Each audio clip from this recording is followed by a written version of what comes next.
So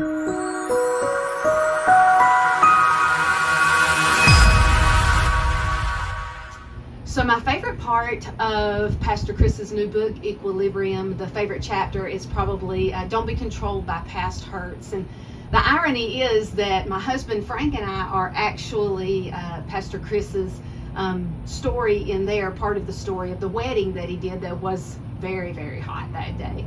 But I think that the beauty of it is that Frank and I both, we live out this chapter on a daily basis. Frank and I, we both have our own stories. We came from long marriages that unfortunately ended in divorce. And when we met, we were both single parents. He was a single parent of his 2 children, and I was a single parent of my 2 children. And there was a lot of pain that we brought with us. And so we knew right away that if we were going to end up together, we would need someone to help us kind of traverse this ground, and Pastor Chris was our go-to. And so we started premarital counseling really quickly, and one of our favorite things that we still say to each other that Pastor Chris says all the time is that emotions are not to be in control, they're to be managed. And so sometimes we'll manage your emotions, and I think we've had to choose constantly not to be controlled by the pain that we brought to our marriage, but to recognize it and then to manage those emotions, manage those